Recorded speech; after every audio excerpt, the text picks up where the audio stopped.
Welcome back, everyone, to episode 32 of the Girl Got Goals podcast. I'm women's fitness specialist Marcy Allen and my lovely co-host Kimberly Blaylock, IFBB Bikini Pro. How are you today, Kimberly? Oh, just wonderful. How are you doing? I'm doing good.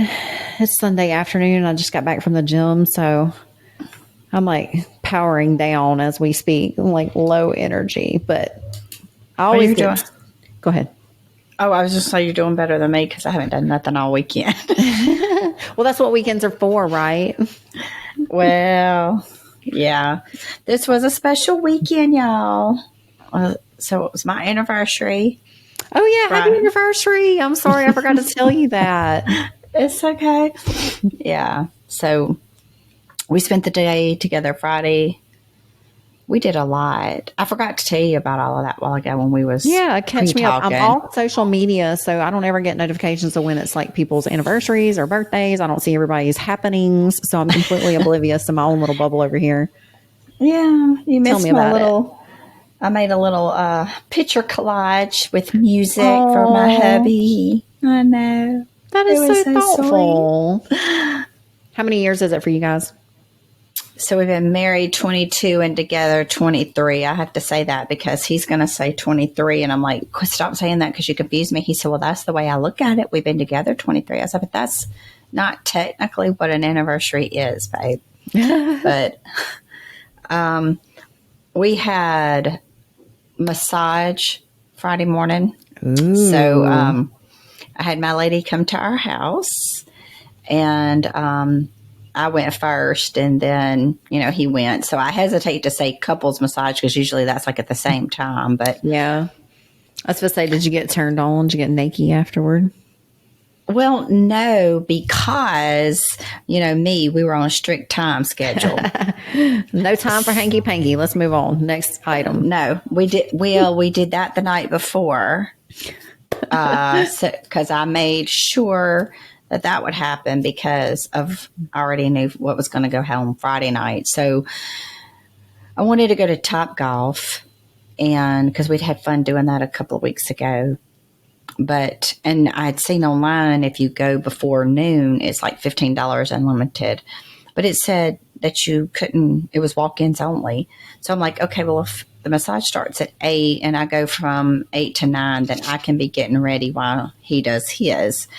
And then when he gets done, you know how men are, he just threw back on his shorts and shirt and we'll be ready to go. So we'd get there about 11, which is probably about right.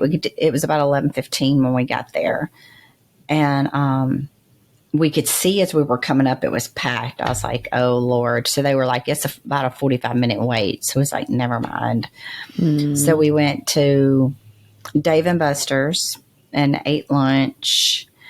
Played some video games, and then we left there and went and got a pedicure. Pedicure. That was his first. Really? So that was an it? experience. He did. I think he would have enjoyed it a little more if we had, and that's what I told him. I said, if you had not had that massage this morning, I was like, because you wasn't really aching because we haven't really done anything. But when I go get a pedicure and I hadn't had a massage that morning, and she starts rubbing on your feet and your calves, you're like, oh my God. That's my favorite part. And not that it didn't feel good this time, but they weren't, she had already massaged my muscles. So it wasn't like, Yeah. So, but we're leaving there, and he said, I was asking how he liked it and this, he said, nice. He's like, this stuff's expensive. It costs a lot to be a girl. I mean, this is regular maintenance for us ladies. I know. I told him, I said, well, this is what I normally do on like Fridays. He was like, day in the life of Kimberly. He's He's like, no wonder we're broke all the time. Right. We were doing our budget this morning and setting our budget for July. And I was looking at, I have a cosmetics and budget, and my hair budget is separate from my cosmetics budget. And he clicked on the cosmetics budget, and all of my charges from this past month were there. And me and Kennedy had both went and got our nails done and had pedicure. Well, she didn't get her nails done because she does her own nails, but she had a pedicure. I had a pedicure, and I got my nails done, and it was $200 and something with the tip, which is crazy. Mm-hmm. And then, a couple of weeks later, I had to go have them, filled in or redone or whatever. I get S&S, and it was $78. And he's looking at me like, what the hell? And then Kennedy had her hair done this month. And typically she has hers done like once every 3 months because she has long hair. She really don't do nothing to it. Well, my roots are showing like every 4 weeks. So I had an appointment, she had an appointment. And so it was like my budget was blowed this month. And this was, of course, the month that we decided to sit down and really analyze all the charges instead of just skimming through the totals. And he's looking at me. He didn't say nothing, but I felt real guilty. I feel guilty spending money like that on myself. But girl, the older I get, like if I don't, you look decrepit. Like if you're not maintaining yourself, you're falling apart. It's like an older vehicle. The older your vehicle gets, the more maintenance, like routine maintenance and things, it's going to require a little bit of money to put into it. Yeah. It's an investment. Well, I need to make an appointment to go get my hair done, but I feel the same way, but I told him, I said, I can remember when you told me one time years ago, because I went and got my nails done and splurged. The kids were still at home. And he was like, go do that every now and then. If that's, makes you feel better, go do. And I was like, no, because we don't have the money. That's not something I can build in. It was just an every now and then thing.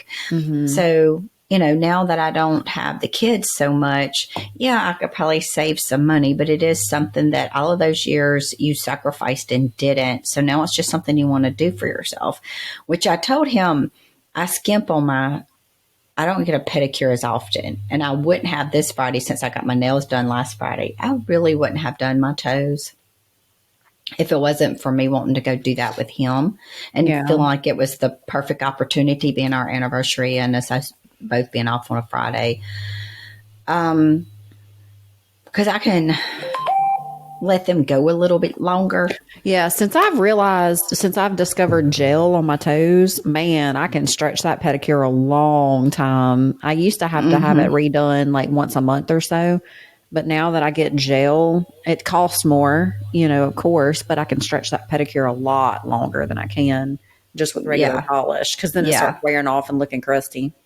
Yeah. And I don't wear open-toed shoes too much, which is, of course, the wintertime you can stretch it, just because it's winter and you're not, going nowhere in flip-flops or whatever. But, I told him, I said, with my work, I don't have brittle nails. My nails they will grow long. I mean, these are how long my nails are. Right.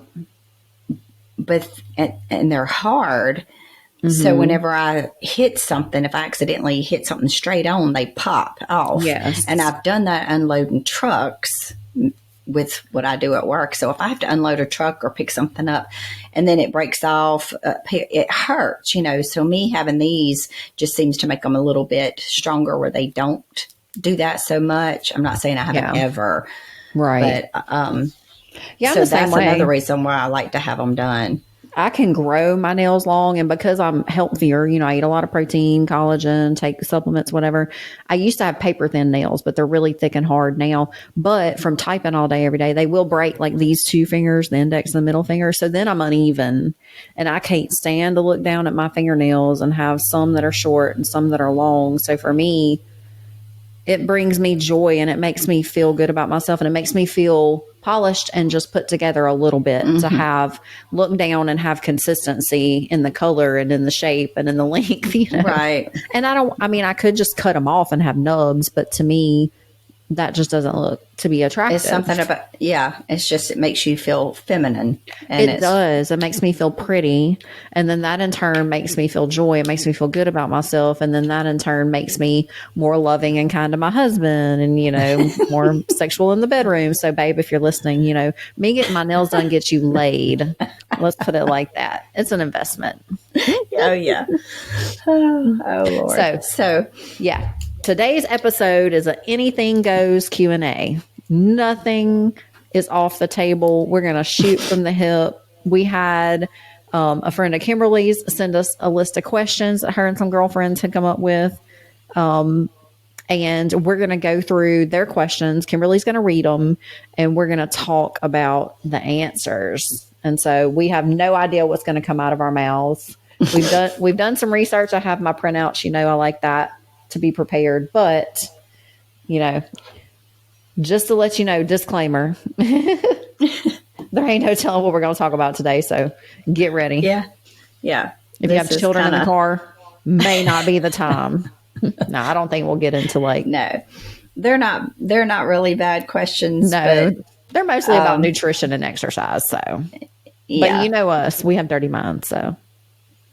So, and we might get off subject. We just was kind of letting this be a laid back week. We've had so much going on. Hence, I just gave you the icing on the cake of what I did this weekend. So and I'll be in DC next weekend. So we had to really push this recording into just whatever little nook and cranny we could create.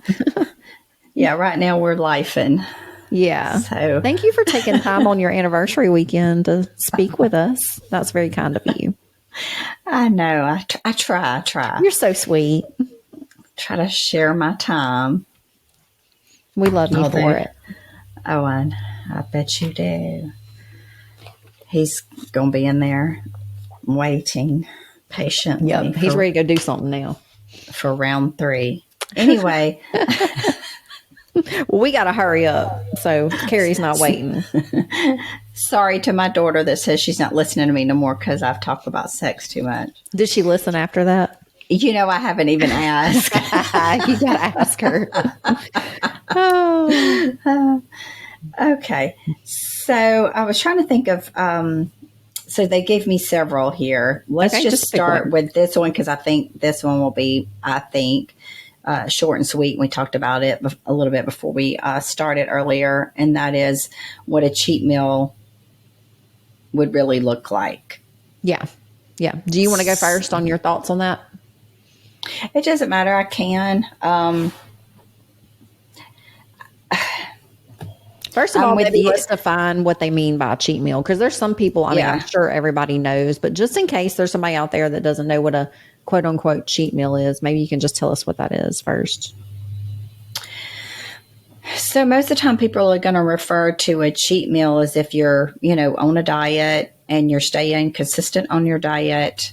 For you and I doing shows or whatever, our coach sometimes will give us a cheat meal. I know other people that are on diets that, if you've been eating good, then you'll have the one. Some people will call it a free day, that, they can eat whatever they want. It has got labeled mostly with the cheat day. And I think I could be wrong, but I think a lot of that came from the bodybuilding language. Which a lot of coaches have relabeled it now. They call it a untracked meal or off-track meal, off-plan meal, something like that. So it's not really a cheat. You're really planning for it, but it's just something off the normal, ordinary, everyday. Yeah. It's like a fun meal.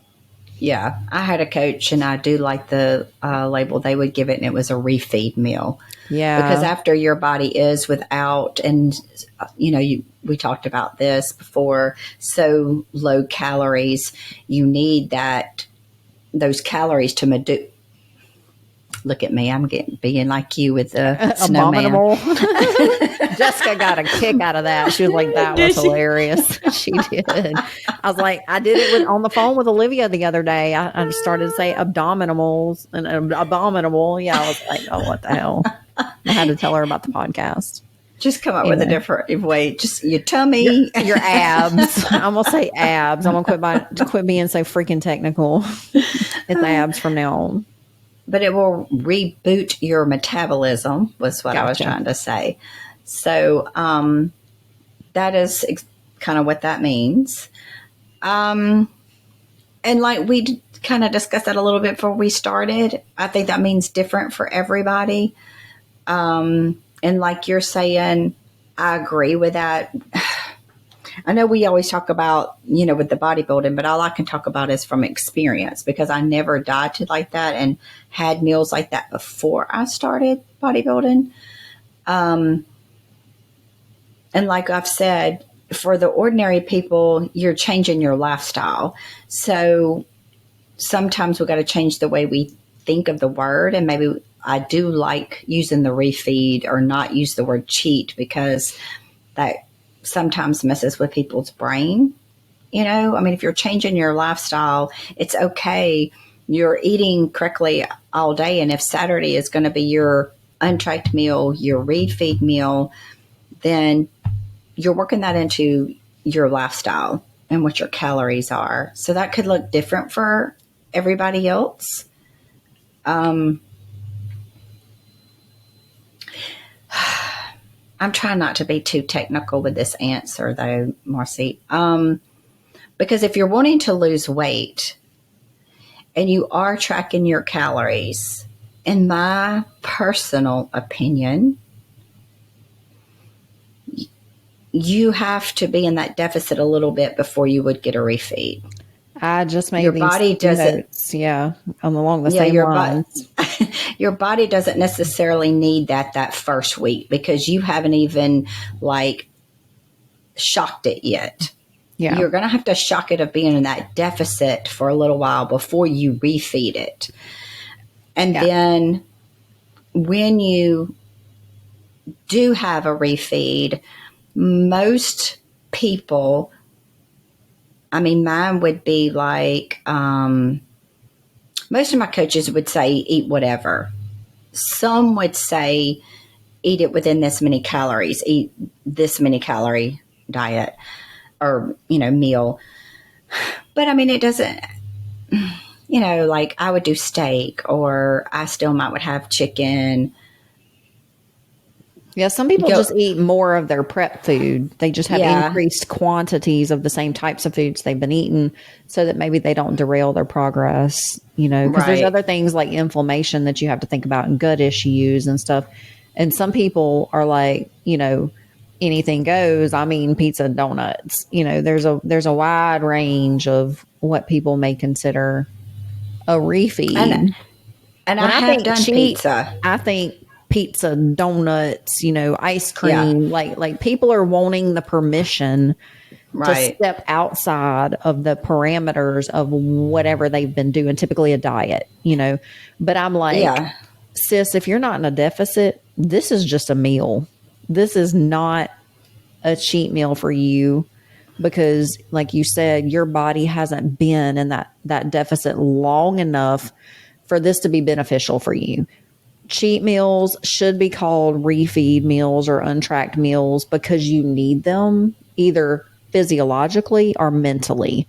You should have been, I'll use the word deprived long enough to really benefit from something like that. If you're just going out every weekend and having, some people have a cheat day, and not just a cheat. I would say keep it to one meal. Some people just do a whole day, but if you're going out and doing that every weekend, you are most likely derailing all the progress you've made that entire week because of the simple math of it all. Having to be it's 3,500 calories deficit to burn 1 pound, and so if you're doing well Monday through Friday, and then you're not in a deficit Saturday and Sunday, then guess what? Your weekly average is not going to be where you need it to be for you to hit your goal.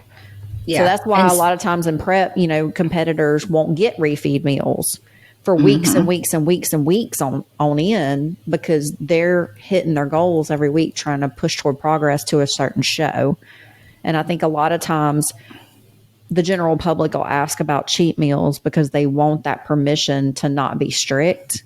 But we have to quit thinking about this like a diet, like you and I were talking about. This is a lifestyle, and you're not going to cheat on your life. You're going to have to plan for, something like an anniversary, or a birthday or a holiday, which seems to come around often enough. Yeah. I feel like there's a holiday and a birthday every time I turn around. I know, right? Well, I knew somebody that was doing that, and they would diet and eat right Monday to Friday, and then on the weekend they would eat whatever the hell they want, and then say, "Okay, well, I start back Monday," and I'm like, "But you're just in a loop." Yep. You might have lost a pound or two if you're a man. Men can get away with it a lot more than women can. Yeah, for sure. Monday through Friday, but then once you eat that many calories, those many days, and even drink some alcohol on top of it, you have just redone everything that you did those days. And so you're pretty much actually starting behind come Monday. And then you're just doing this process. So whatever little bit you might have said, if you said, I'm starting this diet Monday, and then come the weekend, you're refeeding is what, if you're wanting to say that. Mm-hmm. If I lost some weight, when I start back Monday, now I've put that weight on, and then maybe, by Wednesday, I see it drop again a little bit, and then it's going to go back up. So you're just in a cycle of losing that same couple pounds. It's not going to consistently drop. Yeah. But let me add the disclaimer. Now, I did discuss with Marcy this earlier. We know everybody doesn't do what we do. We know that everybody's lifestyle is not going to be what we choose. We choose sometimes to go to the extreme. That's not for everybody. There might be people that say, well, I'm good with dieting and doing what I want on the weekend. We're just telling you things that could help you. It's like I tell my client, she likes to, have the occasional alcohol on the weekend, but wants to work out. And I tell her it's whatever she wants. Right. Whatever is you're comfortable with, what you want your life to look like. This is your life. Yeah. No shame, no shade, for sure. Yeah. Yeah. So if you just want something to be like a little bit healthier, you're okay with the way you look, or you want to lose a little bit of weight, or you just want to be a little bit healthier, and how can I work in a little bit of this? You have to choose what works for you and how far you want to go with it. So Don't take nothing we're saying. Yeah. That we're just trying to give you and the question was to get to where you want. Yeah. The question was asked specifically on a cheat meal. Some people don't give a shit. Some people are going to eat the way they want to eat anyway. And that's fine. Like I said, no shade. You do what you want to do. And I will say too, that not all cheat meals are equal, because I can go eat Mexican and I'm going to gain 2 pounds. I mean, I know it's fluid, because there's no way I'm gaining 2 pounds overnight.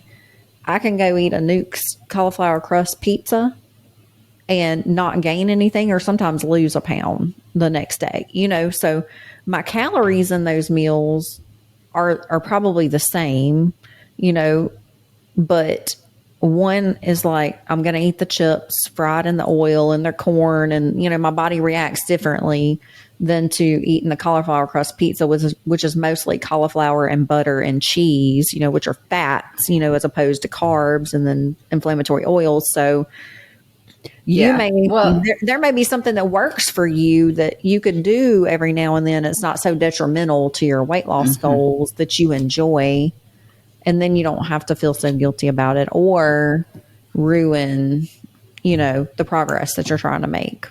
Well, that comes down to, I can eat 400 calories of chicken and rice, or I could eat 400 calories of ice cream. Which one's going to be the better for me? Which one am I actually going to put on a little fat with? I mean, because they're the same calories, but that whole is a calorie thing. Right. I heard somebody say on a podcast this week that your body's not a calculator. It's not always calorie in, calorie out, which we've discussed at length through our perimenopause, menopause series that we just wrapped up, because with women's hormones, we're storing fat differently. With everything that we've got going on, things are going to react differently to our bodies. And so, like I said, with the different cheat meals, I can tell a difference in my body when I eat Mexican versus when I eat pizza, and so It's really trial and error. Stay away from the things that make you feel like shit, the things that make you swell and bloated, the things that disrupt your gut, the things that make you go up 2 pounds overnight on the scale. Those are probably not things that you really want to refeed with and find, better options. But, And there's also substitutes, but I'm going to go out and say that because I haven't noticed. Well, I've never really technically. Well, do you know how long it's been since I had a refeed on a diet? James never gave me a refeed the whole 6 months. No, well, you didn't even get anything at the end. Like, when he started, did he start carb loading you at all at the end? Yes, but it was with rice. Yeah, it was just more of your same food. More of my same food. Yeah, it was just bigger volumes. Yeah. Yeah. I never got a refeed in the whole 6 months. And actually, the coach that I used before him, I had her for about 2.5 years. I never got a refeed. Shit out of you. Yeah. Yeah. I never got a refeed with her. At least he gave you more carbs toward the end. Yeah. Now, she would towards the end, but it was always like... Too late. Yeah, I was trying not to use that word, but it was like, okay, so you got peak week. She would starve me starting on that Sunday, and I say starve me, but I would be low carb, so you felt like you were starving. But she would low carb me from probably about Saturday, Sunday to Wednesday. Most of the time, she would kind of start upping my carbs a little bit, once we headed to Pittsburgh. But a lot, and then we would start driving Thursday. So she'd give me a little bit, but I'd say Friday was probably my most carbs. Well, I went on stage Saturday. Mm-hmm. Then my body, when I'm depleted that much, just would, because there was that, there was that 1 year she was she didn't come to it. So it was take pictures, eat 3 more rice cakes and take some more pictures, eat some almond butter, eat 100 grams of rice. And she just kept, and I felt and then by all of this, your body's off whack. So then I'm not pooping. And even though my stomach looked flat inside, I felt like I needed to take a big dump, And that's never good for trying to get a tiny waistline. No. So sorry to be so, but then at that point, you don't really want to do an enema, which, some will do, because once you do an enema, then you're going to lose all that fluid, and the fluid's what makes your muscles pump. So it was just, that part of it was never that fun for me, because I just always felt so Now, show day, I didn't feel as bad, but it was just those few days before when she was pumping me so much. You would think by that point you would really want to eat, but I did get to the point of how I felt afterwards, just so full. And it wasn't really fun foods. It was kind of the same foods you had been eating. I would say there's a difference between a cheat meal and a refeed meal, I think, because when you think cheat meal, you think I eat what I want to eat. When you think refeed, it's my body's depleted and I need some more carbohydrates, or I need some more calories, and it's more of the same. It can be a fun meal. It can. Yeah, I mean, there were times. Yeah, there were times I ate pizza and hamburgers. That was my refeed meal. When I had Wanda, that's what I would eat when she would give me a refeed meal. Old school bodybuilding was kind of go the night before and maybe eat a burger and fries, and the very first shows when I was with my first coach, that was his go-to, is I got a burger and fries the night before. And I would even get one in between shows. But once I got really high up into the more elite coaches, they don't do that as much anymore. At least those two don't. Changes too. Over time, the mindset has changed. The science has come out. More people are studying it and researching it. And I think it's more prevalent nowadays. And that was the old school, bro science ways, which, I mean, we have bro science for a reason, because it worked. They were doing it a certain way, but everybody's bodies are so different. So, and that's what we said before we started recording. We were like, what are we going to say about cheat meals? And it's hard to say specifically, because it's so nuanced to your goals, to your biology, to your physiology. Are you a naturally lean person like Kimberly, or do you naturally hold more weight like me? And we can't tell you that over, a podcast. That's where we talked about, last episode, that you really need to hire a professional nutrition coach or, something, or trainer or somebody to really give you specific guidance on where you're at now. What's your metabolism like? What kind of foods do you normally eat?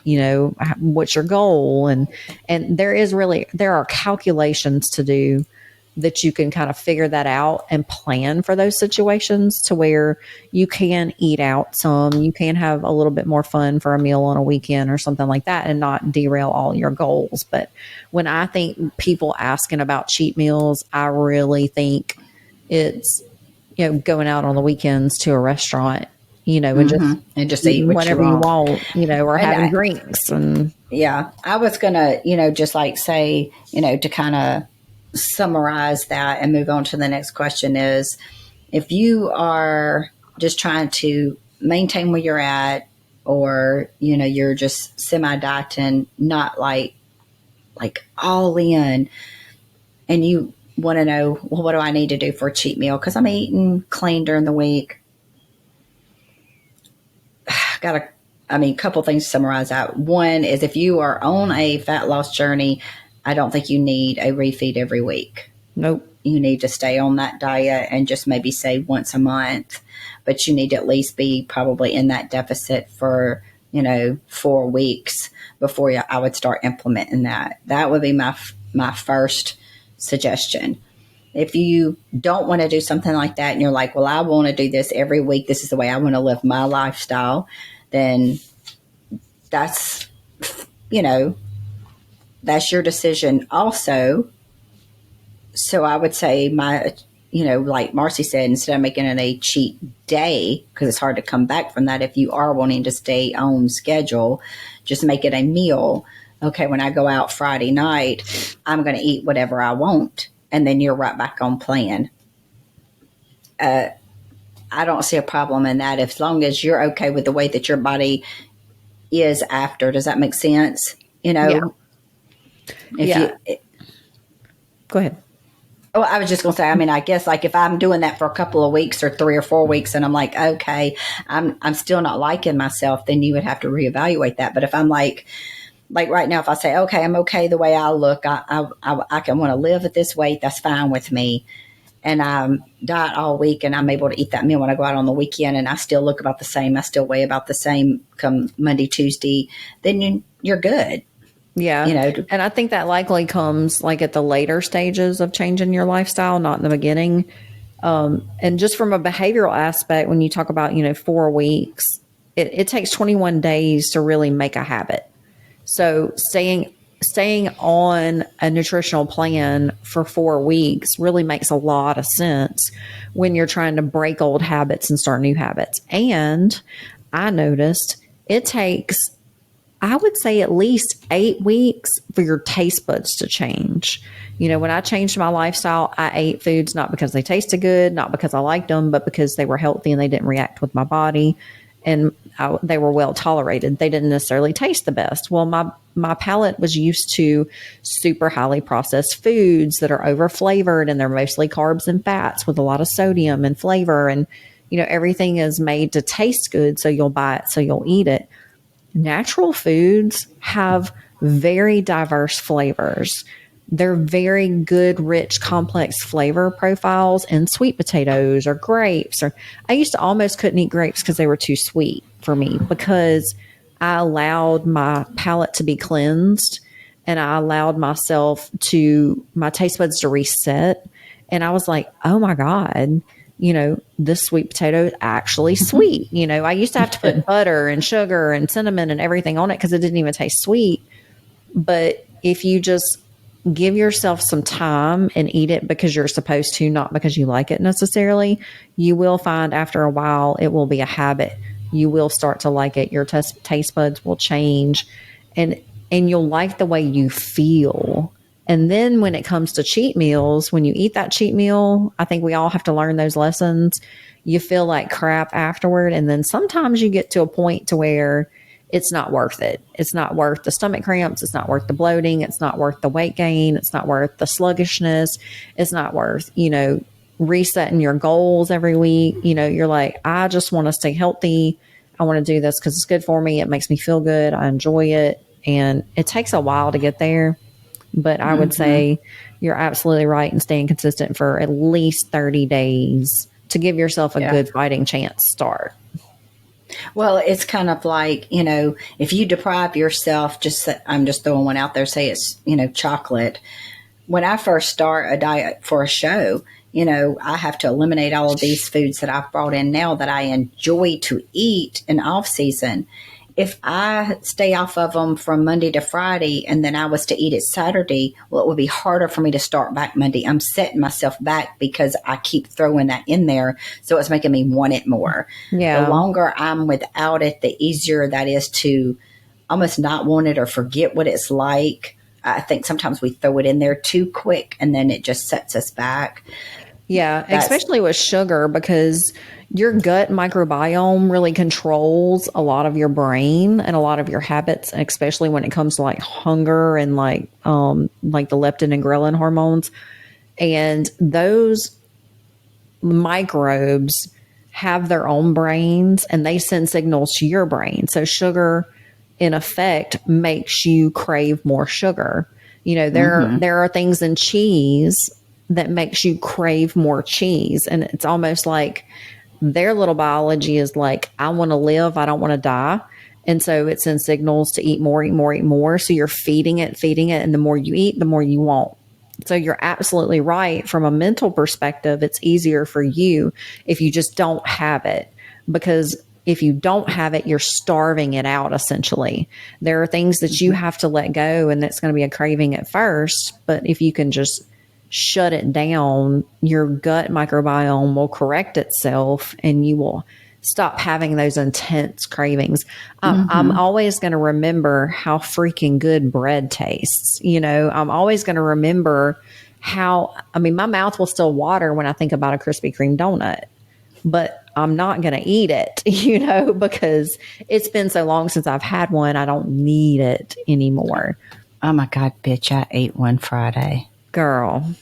See, my mouth starts watering every time I think about it. My mouth, especially when they're hot and you get them warm. She pulled that bitch off the conveyor belt. It literally just melted. You know how long it's been since? Yes.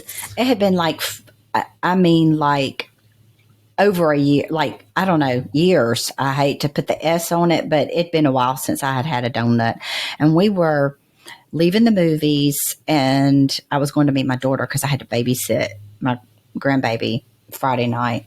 Hence the reason why we did the whoopee Thursday night. Anyway, so I don't know what made me say it. We get in the car and I'm like, you think the hot sign's on? And I didn't really think he was going to stop. And he was like, well, the hot sign always is. But I thought, well, no, it's not, because I used to work on airport and I would see a lot of times it's not. Yeah. And we'd go by and I could see it's on and I didn't say a word. I'm just like, if he turned, he turned. If he didn't, he didn't. You know, like.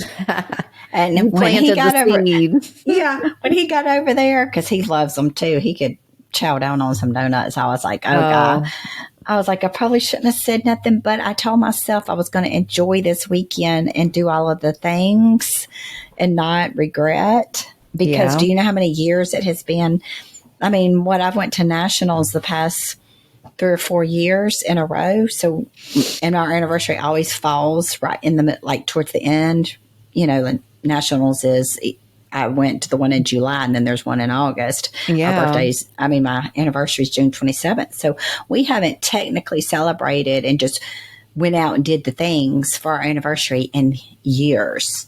Yeah. So I was like, I'm not even going to worry about it. We're going to do all the things. It will be fine. So anyway, so it was, see, I do shit too. So, how many did you eat? You can't eat just one. I ate 1.5. That's it. And I gave the other half to my granddaughter when we picked her up. Yeah, I could have ate that whole one, but I was trying to be good. And then when we got home, see, this is what I do. So I got that little craving out of me. Then we get home, and my sons and I was like, okay, you can have the rest of them. I really didn't think, I figure he's just going to like eat a few. We got up the next morning. He had ate every one of them donuts except for a half a one, and I gave that to her for breakfast. And then she's looking at me like, I want more. And I said, they're all gone. She said, you ate all of my donuts? I was like, no, Uncle Colin did.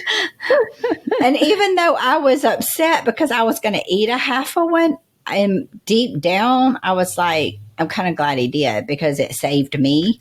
I didn't need it. So, anyway, but, I don't know where the hell we were going with all that. Taste buds. It was like taste buds changing. Okay, next topic. I think we only have about 20 more minutes, so I think we can fit in one more question, and then we'll save the other couple for our next episode. We'll do a two-parter. Sounds good. Which one do you want to take then? Since we're cheating, let's talk about alcohol. Okay, that's where I was going. Yeah. I was fixing to say that one, but I wasn't sure.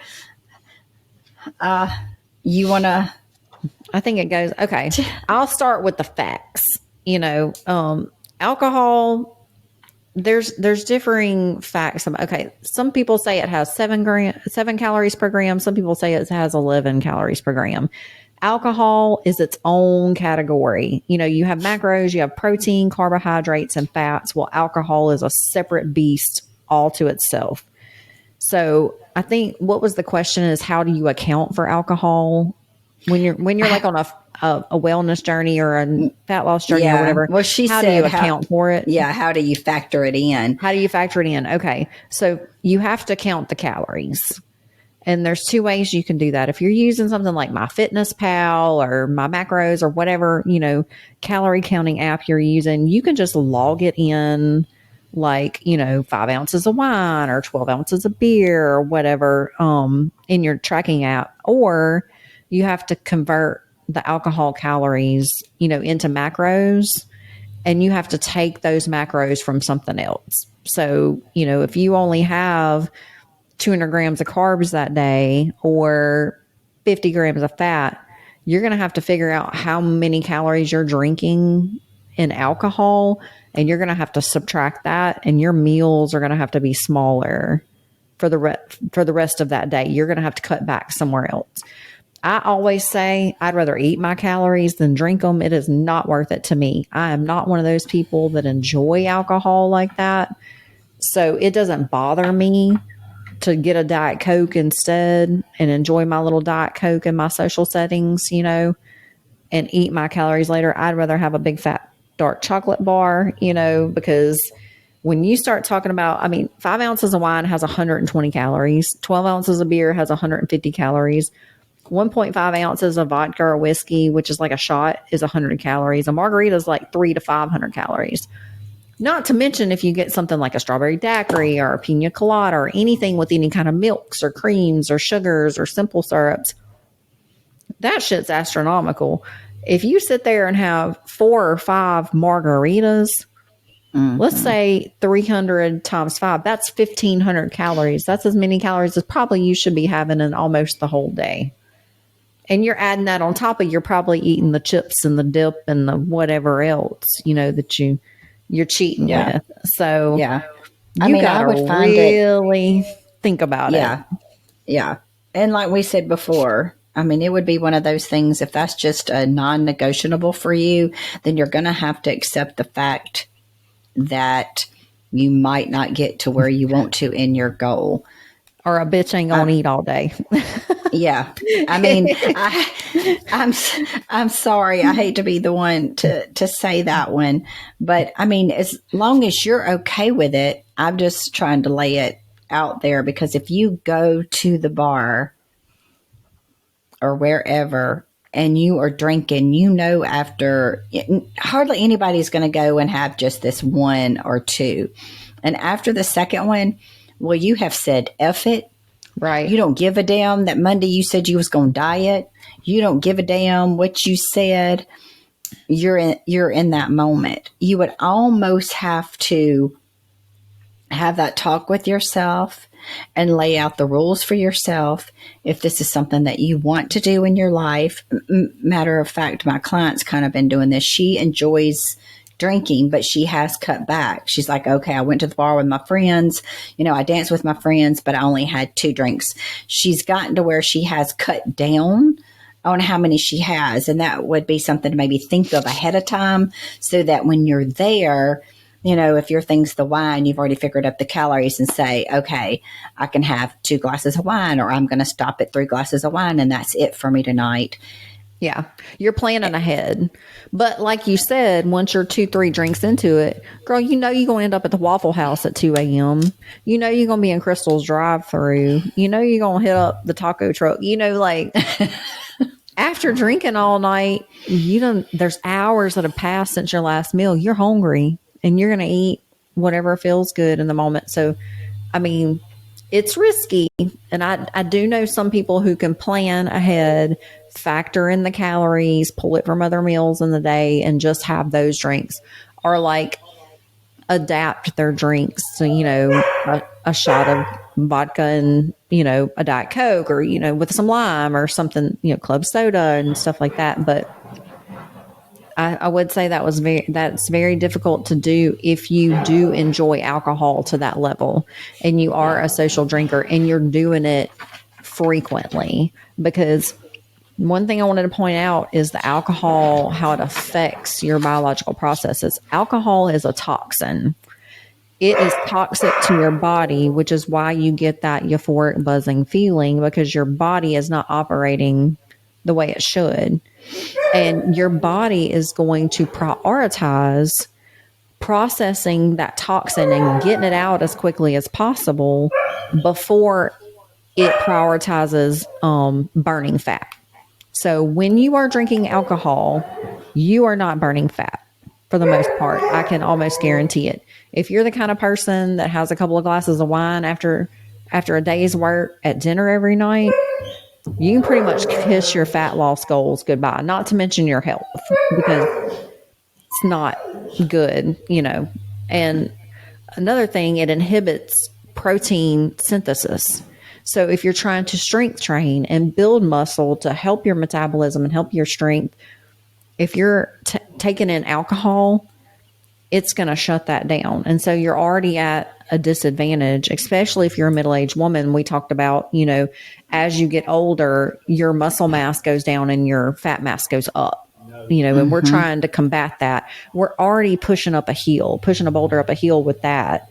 And you add alcohol into that, and girl, I'm sorry to tell you, I know it's good. And I know a lot of times it's self-medicating from like stress and other things in your life. I would say find another outlet if you at all possibly can. And they've come out with these things called social tonics.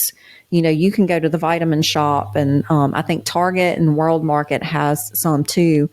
And there's like Hi-Yo and some different brands, but they have like adaptogens and different kind of herbs and things that give you that buzzing kind of euphoric, calm feeling, but it's using adaptogens, mushrooms, and herbs and things like that to get you to that place mentally and physically, and ashwagandha, things like that, instead of alcohol. Joint.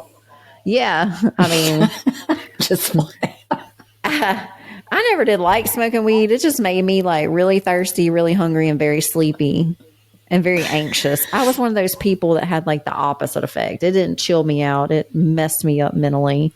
So that might go the opposite direction.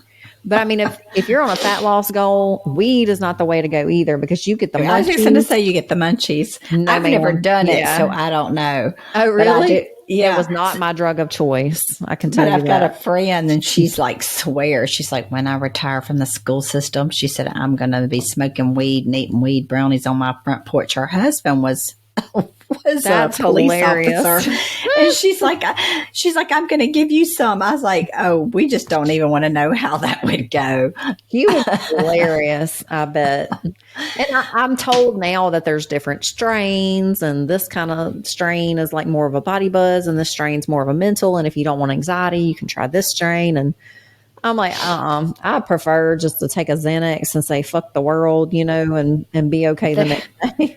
There are so many different strengths and different things now. It's unbelievable. Heck, I heard gummies and yeah. Well, I seen them talking about it on one site, this bodybuilding site, how some people were smoking weed as like a pre-workout. And I thought, is that why I smell weed so often at the gym?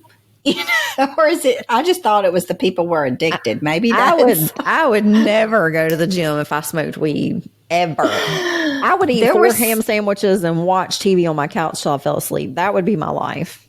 When I tell you there was numerous people commenting on this that's what they do, I was like, oh Lord, that they were using this. That's crazy.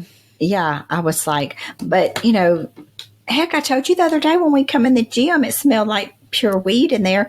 Sometimes when I come out of the bathroom, I'll pass by somebody, or if I'm coming in, but literally as soon as we walked in the gym that day, it smelled like it. And for the next day, you just say you still smelled it. I was like, did somebody do it in the air vents? Like, what the heck? It was strong. Yeah. That's that airport location, man. I smell it all the time in that parking lot. Sometimes I'll walk to Fresh Market or something for lunch or for a snack or whatever. And I'll smell it all day long. And I'm like, how much weed are you smoking? Sometimes I'll be in my car with my doors closed, all the windows up, and I can smell it with you smoking in your car with your windows up. I've been riding down the road before. Yes. And I smell it. I'm like, twice on Airport Boulevard yesterday. It was yesterday. Yeah. Because we were headed to Jimmy's birthday dinner. Twice on Airport Boulevard, I got behind two different cars, and I was like, it just smells like I'm smoking a joint in here. I don't understand it. When we were exchanging my granddaughter, right before my daughter starts to get in her car, I smelled it. Everything was fine. We're standing outside of the car. We're putting the car seats in. You'll smell nothing. And literally right the second before we was fixing to get in the car, all of a sudden it hit me. I was like, they just lit that. We are in the parking lot of where Original Oyster House and the Aldi grocery store. Why are you smoking out here? Yeah. I told my daughter, I would be so scared. I know. I'm like, hurry up and get in your car before you don't pass the drug test at work. It makes me paranoid. Anyway, I couldn't imagine. I mean, when we used to do it as teenagers, we would be at somebody's house. We'd be hiding. It was like, I never did it in cars or in public. But, it's almost legal now. So I guess people don't really see it as like a big deal. They're not as scared now as they used to be. Well, I don't think the laws in Alabama has changed yet. I think it's not legal here. Yeah, it's still pretty strict here. Everybody around us has the medical marijuana cards and whatever. But they don't transfer states. I was watching 1,000-Pound Sisters, and one of the sisters got arrested taking her kid to the drive-through petting zoo because she had a sack in her car because she has a medical marijuana card in Kentucky where she lives. But the petting zoo was across the state lines in another state. They took her to jail and she had to go to court. Yeah, it was serious. I was like, oh my God. And she didn't know. She didn't realize. She just had it and thought she had back pain and she had a medical marijuana card and she was legal in Kentucky. I was like, that ended up to be a bad day for her. But anyway, we're talking about alcohol, not weed. Don't smoke weed. Yeah. Don't drink alcohol. If you want to lose weight, it just is what it is. And another thing is, the last thing about the effects on the body is alcohol can worsen estrogen dominance and disrupt your sleep. There's been so many studies shown about how alcohol makes you sleep shitty. Like you may feel like it's relaxing you and getting you ready for bed. And some people say I can't go to bed, so I had a couple of drinks or whatever. But like your blood oxygen levels and then your sleep cycles and things are all disrupted. And when you finally go to sleep, your sleep's shitty and you're going to wake up feeling worse. I think it's like a vicious cycle, like we talked about with the sugar. The more alcohol you drink, the more you have to drink, the more you feel like you need to drink. But it's really that you need to stop.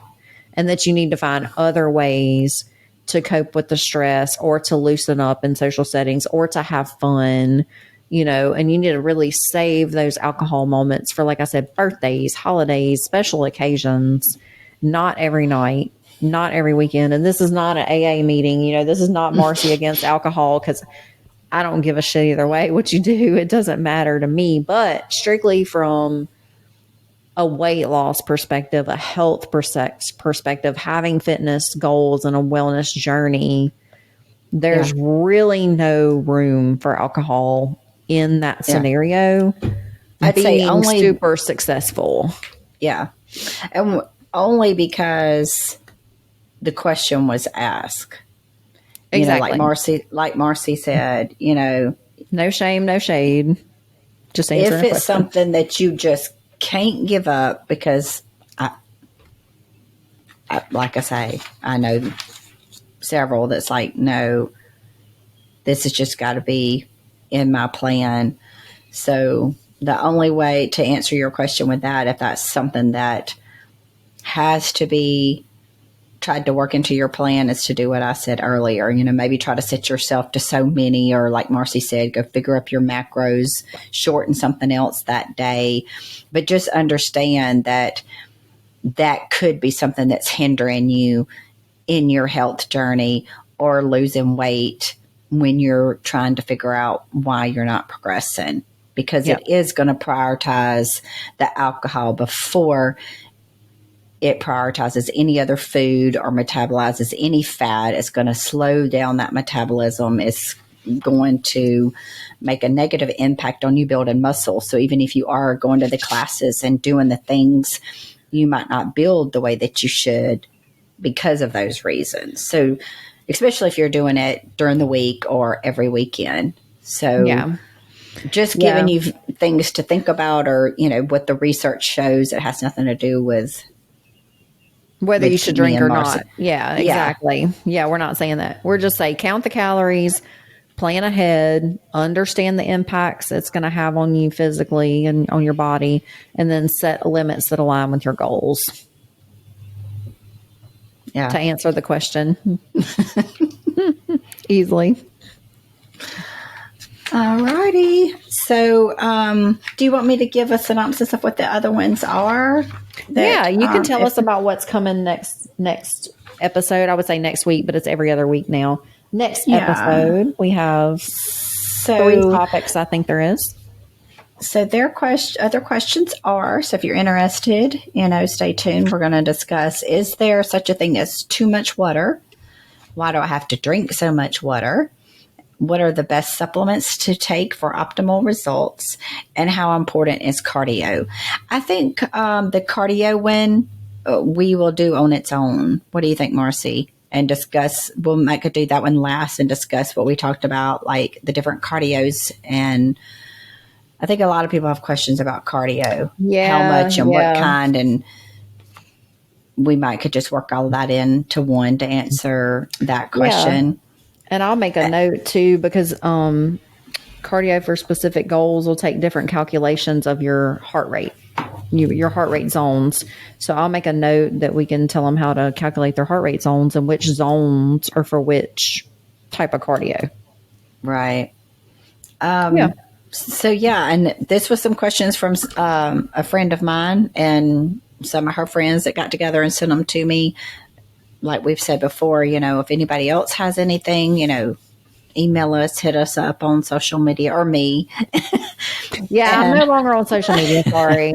But you can email me at girlgotgoalspodcast@gmail.com. You can email either one of us. But yeah, thank you to your friends for asking the questions. I love getting questions, because the purpose, we say it all the time, the purpose of this podcast is not for us to talk to each other, because we can do that anytime. It's to talk to you. It's to answer your questions. It's to help you, you know, with the little bit of knowledge that we have, you know, to give back to the community, to help other women. We've learned so many hard fought lessons, and I think we both really care about people, and we both enjoy reaching back and grabbing the hand of the girl behind us and just helping her up to that next level, you know, because we have people who invest in us like that. And I know, Kimberly, you've been one of those people for me in competing. You have more experience than I do and more years under your belt, and you're obviously an IFBB pro, you know. And I was new when I met you, like a baby new. I hadn't even competed yet, I don't think. And so you really reached back and held my hand through those processes, even barely knowing me come into my first show, which is a huge ordeal for you to drive hours to come there and watch me and be there for me. And I'll never forget that. And so I just feel like, you know, we've had people in our lives to do that for us, and we really have a heart for women. And so we want to kind of reach back and do that for everybody else. But it's hard for us to do that and know what you want to hear if we don't have any kind of feedback, if nobody's contacting us, if you know us, I think all of our listeners probably know us in real life because we only have like 26. So I think we probably know all of you. So you can text me, even though I'm not on social media. Text us, email us, call us, whatever. If you have an idea, we'd love for you to just think about us when you do have an idea and kind of shoot that idea to us so that we stay on track with what you guys want to hear. We don't want to waste your time. I know your time's valuable, and definitely share, if you know other, people in your life are going to some classes and you think that other women could benefit from what we're saying, that would be great too. Because that's how we're going to get around. Yeah. Word of mouth. If you think we deserve it, please like us, follow the show, subscribe. We have a YouTube channel now. I'm slowly putting up videos. It's a little time consuming, but I'm getting there.